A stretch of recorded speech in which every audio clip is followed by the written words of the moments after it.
When it comes to Aetheris, there are many questions we all have. Who are the 12? What is the nature of the soul? And just as importantly, what do all the symbols on soul crystals mean?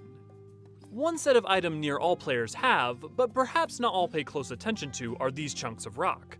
Pieces of crystal with memories of past wielders etched into their surface, allowing for the passing of skills from user to user and generation to generation.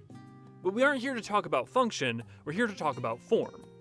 Take a look at each individual crystal, and you'll see a primary symbol engraved upon their face. These are not just for show, but very literally represent the collection of skills the soul crystals stand for and contain, and what we know as jobs. What then do each of these symbols, as symbols, represent? Save for 2.5 specific examples, all icons are based off the weapons or primary skills of the corresponding job. And they can be obvious or obtuse, depending on the level of abstraction. An example being the White Mage, which is pretty readily apparent. But the Monk? A little less so. The symbols aren't the only attribute of abstracted personality and disposition soul crystals have. Now and then, there's even a lot we can take away from the soul crystal's shape, and even the color. But other times, there doesn't seem to be a very specific corollary, like what exactly the bright yellow of the Gunbreaker soul crystal could possibly mean. But let's talk about the list. Starting with our bestie blue boys, we have the tanks. 2 of the 4 examples are simple enough, and the other 2 may be a little less obvious. Number 1 is our poster boy, the Paladin, and by far one of the most basic both in symbol and in player base.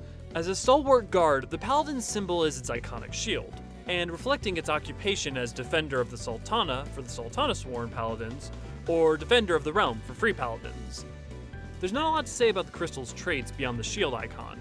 It's bright blue in color, generic in shape, and glows whenever you need to know who the Alpha Paladin is. Something you'd expect less from the Sultana-sworn, and more from the second straightforward job. The Warrior, with its symbol being an actual double-sided axe head, matching the battle axe it wields, and its aggro berserker nature. The angry crimson hue that I can only really describe as cherry-flavored, and crescent shape that makes up the warrior's soul crystal is like the flames of rage that all warriors channel for their abilities, and match the characteristic red eyes that they have while channeling their primal form. You could also choose to interpret these points as a nod to the horns, which are a recurring motif on warriors' armor. The other 2 tank job symbols are a little more vague, the easier one being the Dark Knight symbol, which is its greatsword. This becomes more clear when the symbol is flipped on its head, and as self-assigned judge, jury, and executioner of the wicked, the blade with which the Dark Knight brings just death is a fitting icon. Reaching a little more, as a further detail, the starburst pattern could be read as the tendrils of shadow that eke out from the Dark Knight's crystal. And if all of this wasn't enough, just look at the color and facets of their crystal, which, whether or not is indicative of anything, tells you that the job is both metaphorically and literally edgy. Last of the tanks, bodyguards both in Inception and in current days. The Gunbreaker symbol has been said by some authorities to be the image of a crosshair with a slash through it. The literal image of a gun being broken, befitting its name. Alternatively is the reading of the image as the Gunbreaker's weapon as seen straight on by its victim, with the slash as the blade and the circle as the gun cylinder, ready to fire.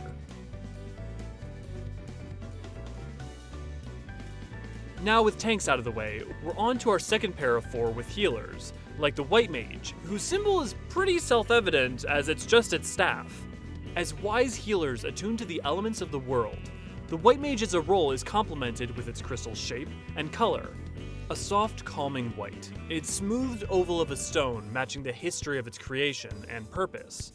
As time and the elements have worn away the lost city of Amdapor, so have many hands and ages worn smooth the crystal's facets. And speaking of smooth, let's look at the butterscotch candy-looking astrologian.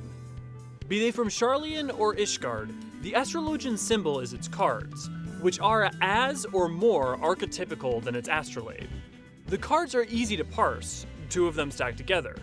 The only real question is if the line that cuts through the cards is indicative of movement, use, or something harkening to a shooting star's trail. Any of them are possible, and it's also just as likely it's just a stylistic flair for a more interesting and parsable design. Though reading and casting cards are our primary skill in their arsenal, the astrologian is interesting, but not singular in its job symbol not actually being of its primary armament, but instead its skills. Since both tools and abilities are used to facilitate the reading of stars, the broad rule for icons and their representations hold. Now, the shape of the soul crystal actually says a lot, despite being near featureless, other than the color. A perfectly domed circle, it reflects the celestial spheres of the stars in space, from which the astrologian draws its aether and reads the future.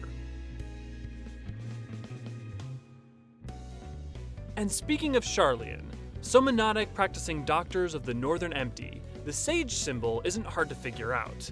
It's therefore nuliths, their primary means of healing and self-defense. The white color of the soul crystal matches the traditional coats of the sage, or maybe it's just symbolic of the sterile. But more humorously is the appearance that the crystal is the shape of a tooth. Perhaps Somonatics is also the root of Atheris' future dental practices as well. The one real odd man out amongst the healers, and first of our major exceptions, the other being its twin, is the scholar. In place of a tome or fairy, we have an abstraction of the clothing of the job, a pair of spectacles that can be found with most scholar panoply. That the scholar's symbol is spectacles, while fitting, is kind of funny when you have to ask yourself of scholars of the past, what happens if a practitioner did not require glasses? As a note on alternative theories as to what the scholar's symbol could be, I once heard from a rather eager Lalafell in his cups the theory that the symbol is in fact an upside-down open book with its ends bent back. The mental gymnastics required to see such a thing are a wonder, but nonetheless, it is a perspective, I suppose. The Scholar's Stone itself, both in shape and color, doesn't really tell us anything other than it being identical to the Summoner's, albeit rotated 180 degrees. Since they're both an extension of the Arcanist, and rooted in the using of Aether to create arcane elemental familiars, it seems a fitting parallel, even if the cultures that spawned them were separated by thousands of years.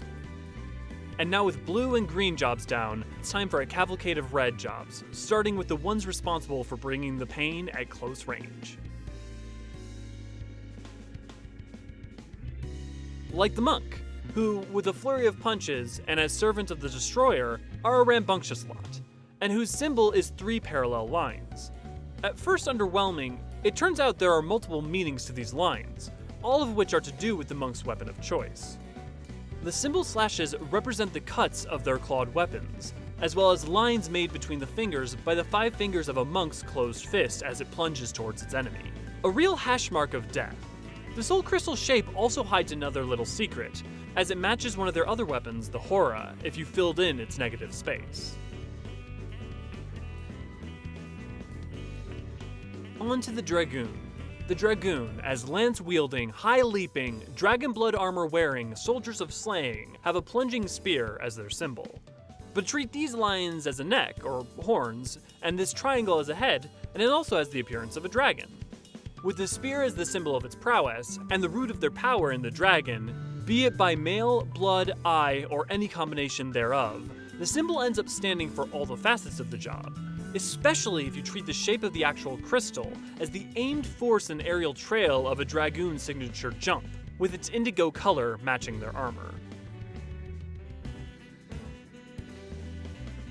But across the world from Ishgard are the shadows of Doma, the ninja, whose symbol is a shuriken twofold, with both its image and the actual soul crystal being the throwing star in shape. Which makes me question, if you were really desperate to throw it at someone as a weapon, does it count as a double hit?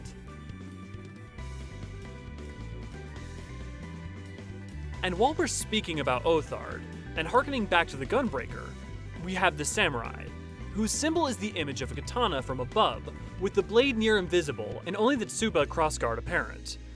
Simple enough, it would track then that the metallic gray of the crystal itself matches the cold steel of a samurai's blade. Having just mentioned steel and cold, those are both all too familiar to our next job, the Reaper. The Reaper's symbol is unsurprisingly its scythe, with a circle representing a head. The more ambiguous point is the question, is the head that of the reaper, or of their harvest? Or is it something else less grim altogether?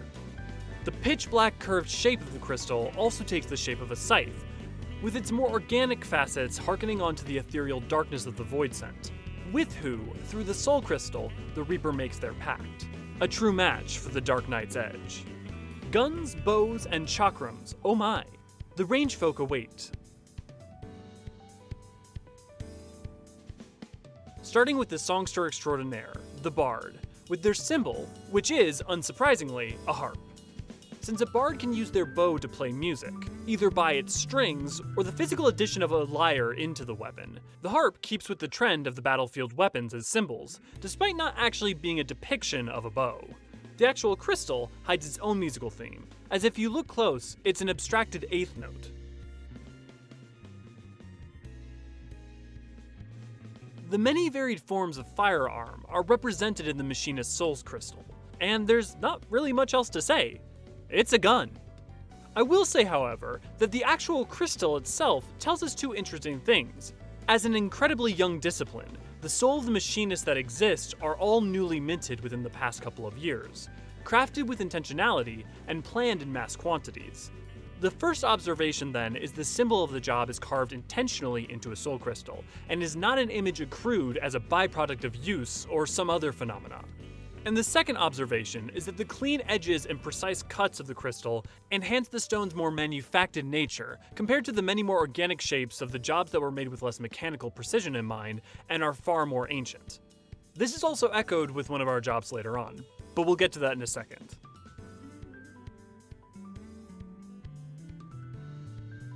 Now, the industrialization of Ishgard that led to the machinist is a far cry from the dancers of Thavnair, with their elegant movements and bladed boomerang circles of death.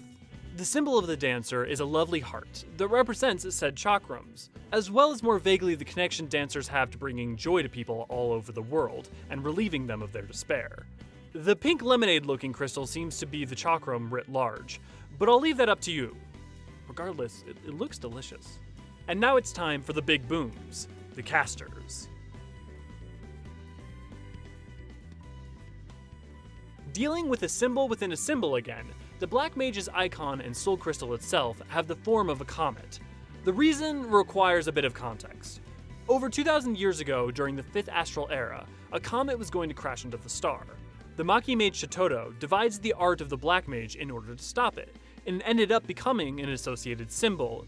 Even donning it upon stabs, its destructive power is matched in the methods and madness of the Black Mage's own spells.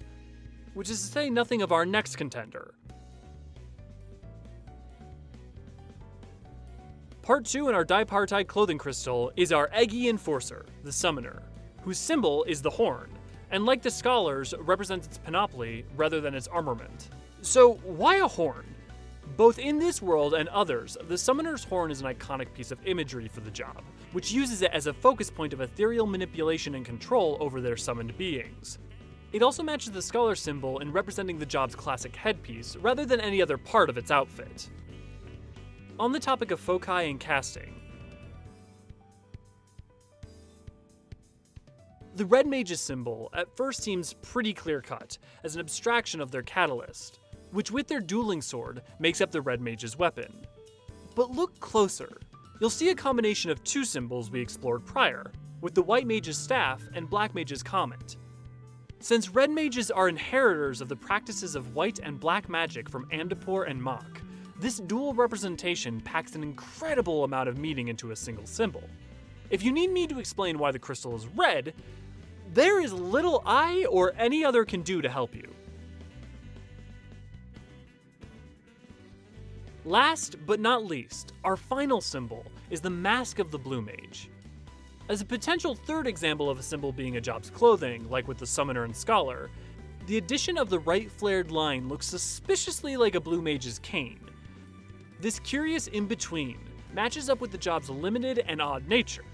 Though the skills of the Blue Mage are sourced in the New World, and may be hundreds if not thousands of years old, the actual soul crystals on Eorzea are extremely recent, both in mass creation and distribution, making its clean-cut facets sync up with Machinist.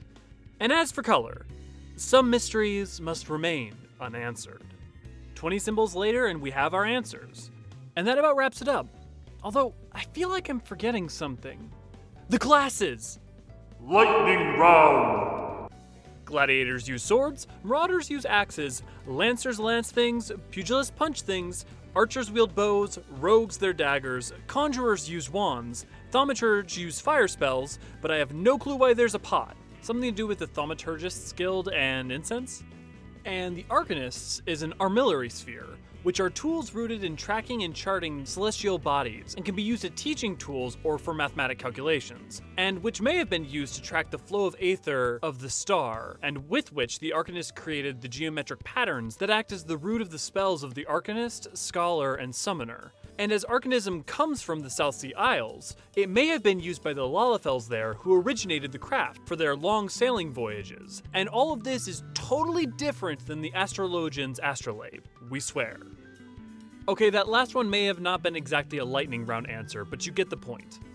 And now, we're actually done. But what do you think? Do you have a different take? And with future disciplines, what symbols, shapes, and hues might we see? This content was brought to you by the Eorzean Archives. If you enjoyed this video, help us please the 12 by leaving a like and subscribing for new content every Thursday. And comment down below with any topic you'd like to see our archons cover in the future. For even more content, discussion, and exclusives, please check out our Discord and consider supporting us on Patreon.